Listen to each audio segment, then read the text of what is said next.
Salam saudara-saudara yang dikasihi Tuhan. Nats renungan kita malam ini yaitu dari Yohanes 6, 1-15. Sebelumnya mari kita berdoa. Tuhan Yesus, penuhi hati kami dengan Roh Kudus-Mu, agar kami dapat mengerti firman-Mu, dan bisa kami dengan hikmat dan kekuatan untuk melaksanakan firman-Mu dalam kehidupan kami. Amin. Saudara yang dikasihi Tuhan, firman Tuhan yang kita renungkan Yohanes 6, 1-15, demikian bunyinya. Yesus memberi makan 5.000 orang. Sesudah itu Yesus berangkat ke seberang danau Galilea, yaitu danau Tiberias. Orang banyak berbondong-bondong mengikuti dia karena mereka melihat mujizat-mujizat penyembuhan yang diadakan terhadap orang-orang sakit.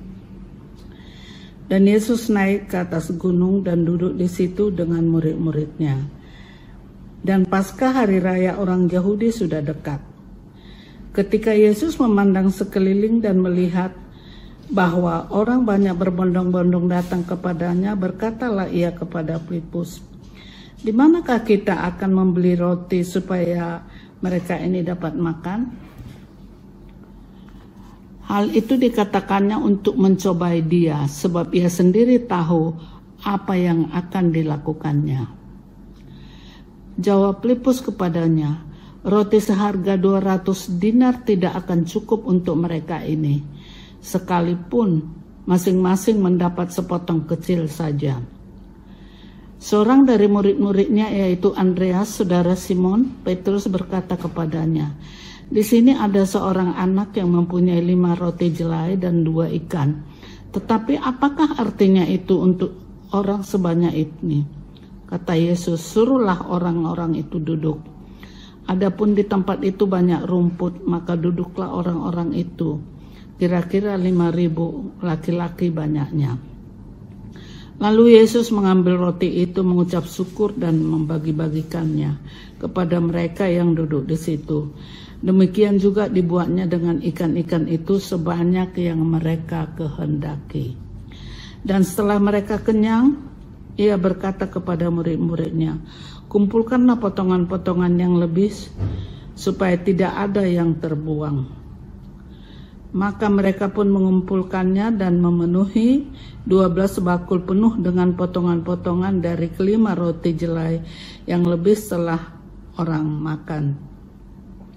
Ketika orang-orang itu melihat mujizat yang telah diadakannya, mereka berkata, "Dia ini adalah benar-benar nabi yang akan datang ke dalam dunia." Karena Yesus tahu bahwa mereka hendak datang dan hendak membawa dia dengan paksa untuk menjadikan dia raja, ia menyingkir pula ke gunung seorang diri.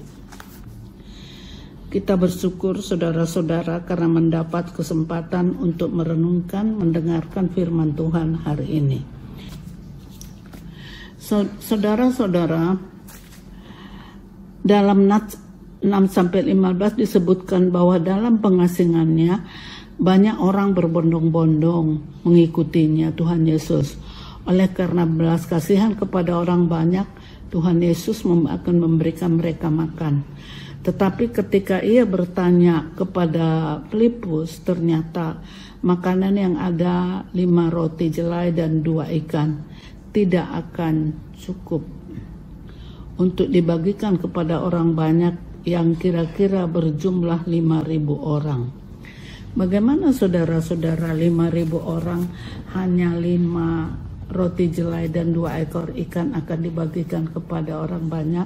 Tetapi saudara-saudara yang terkasih, disinilah Tuhan menyatakan kemahakuasaannya, sehingga akhirnya 5 roti dan 2 ikan cukup dibagikannya,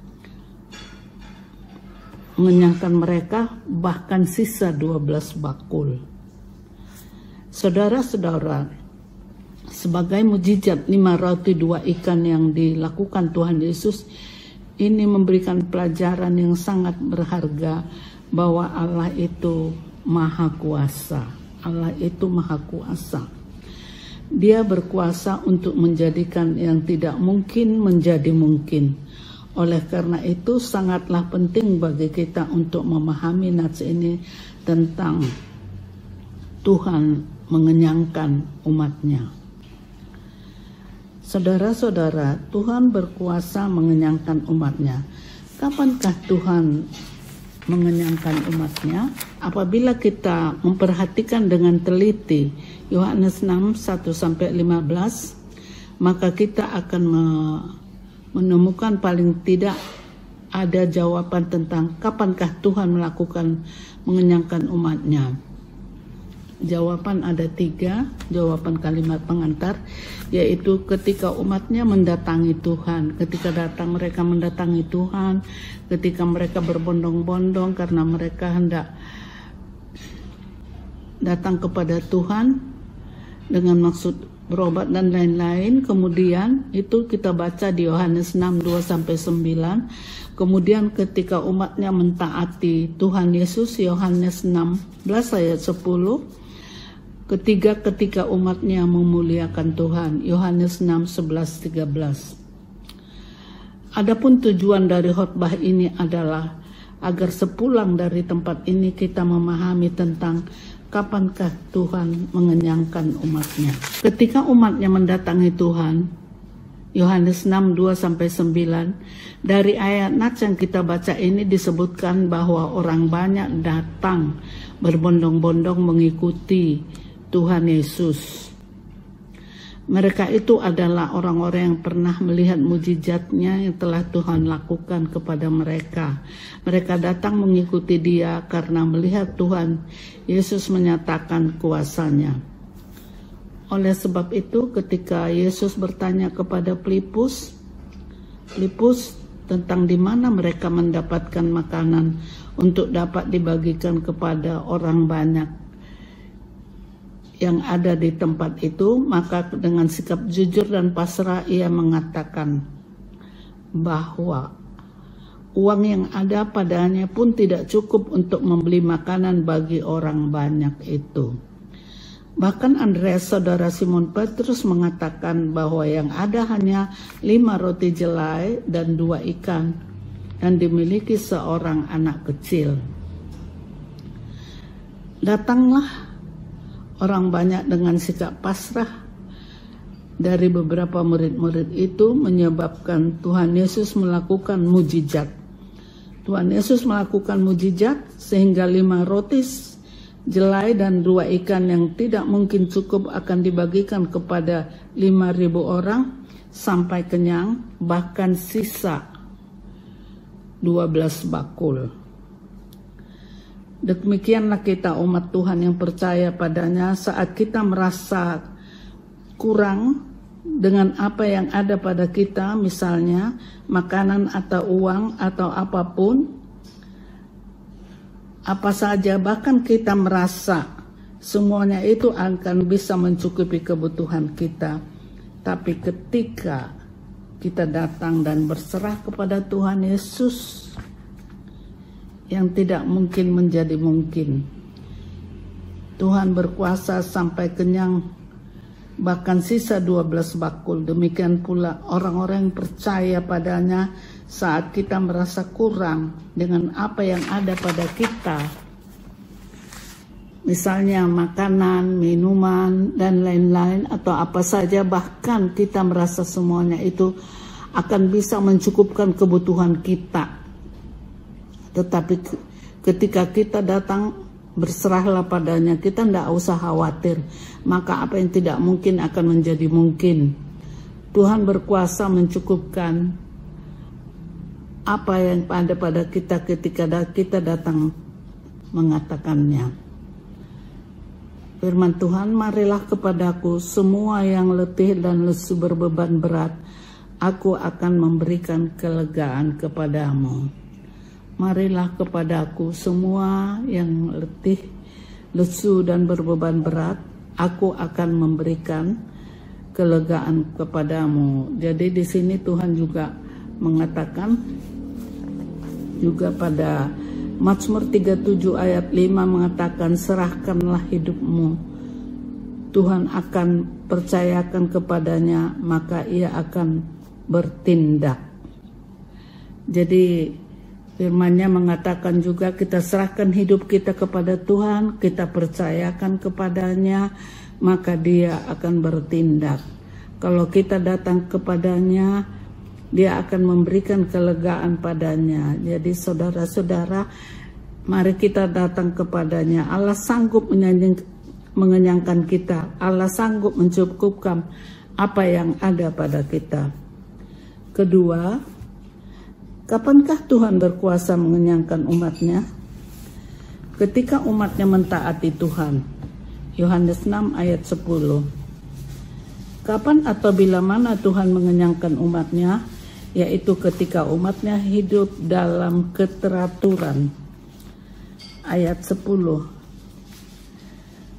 Ayat 10 menjelaskan, kata Yesus, suruhlah orang banyak itu duduk di tempat yang banyak rumputnya.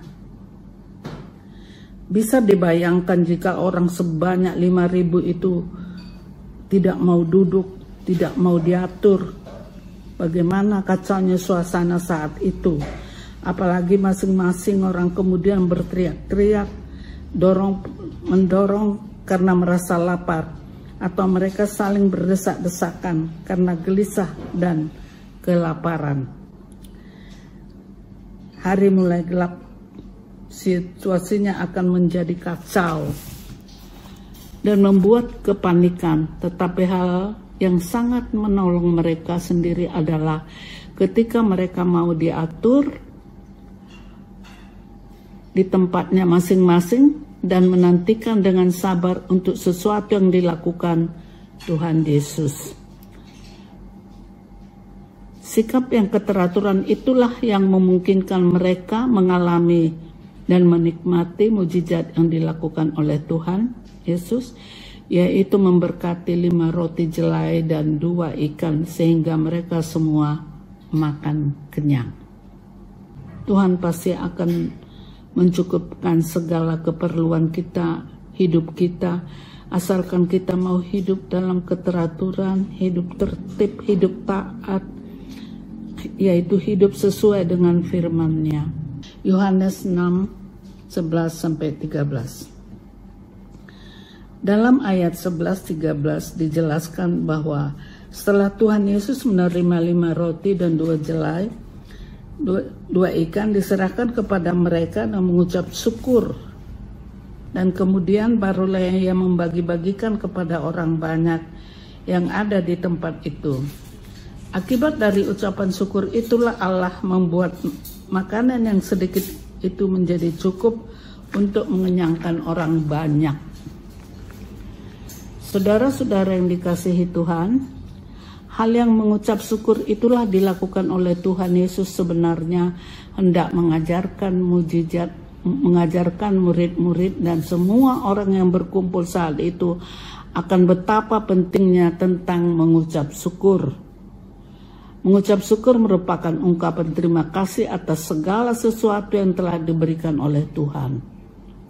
Sekalipun hanya sedikit, dengan mengucap syukur, maka yang sedikit itu menjadi cukup. Ajaran tentang mengucap syukur itu pun sebenarnya ditujukan kepada umat Tuhan saat ini. Juga ditujukan kepada kita-kita ini. Tuhan menghendaki agar kita senantiasa mengucap syukur dalam segala hal. Ucapan syukur kepada Tuhan dapat dilakukan dengan cara berdoa, 1 Timotius 2 ayat 1, kemudian dengan cara nyanyian syukur, Mazmur 147 ayat 7, kemudian dengan memberikan persembahan, Mazmur 116, 17-180. Ucapan syukur kepada Tuhan dilakukan dalam doa, yaitu Timotius 2 ayat 1, pertama-tama aku menasehatkan kamu, naikkanlah permohonan doa syafaat dan ucapan syukur kepada semua orang. Jadi kita naikkan doa syafaat, ucapan syukur kepada kepada semua orang. Kemudian kita nyanyian syukur Mazmur 147 ayat 7, bernyanyilah bagi Tuhan dengan nyanyian syukur, bermazmurlah bagi Allah kita dengan kecapi. Kemudian dengan memberikan persembahan Mazmur 116 17-18, aku akan persembahkan syukur kepadamu dan akan menyerukan nama Tuhan. Aku akan membayar nazarku kepada Tuhan di depan seluruh umatnya. Tuhan sangat berkenan dengan ucapan syukur dari umatnya. Dengan mengucap syukur, maka Tuhan akan mencukupkan yang kita miliki. Saudara-saudara, demikianlah renungan kita malam ini agar kita menjadi berkat. Kapankah Tuhan berkuasa mengenyangkan umatnya, yaitu ketika umatnya mendatangi Tuhan.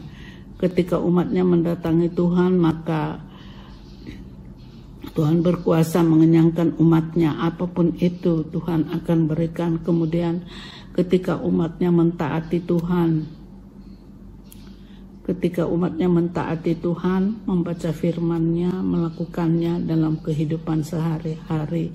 Ketika umatnya memuliakan Tuhan, banyak cara memang memuliakan Tuhan, tapi di sini disebut yaitu dengan berdoa, bermazmur dan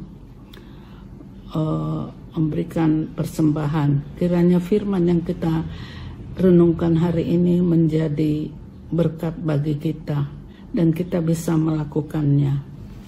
Mari kita berdoa. Bapa yang di sorga, Allah kami yang maha kuasa, segala puji syukur kami panjatkan kehadirat-Mu.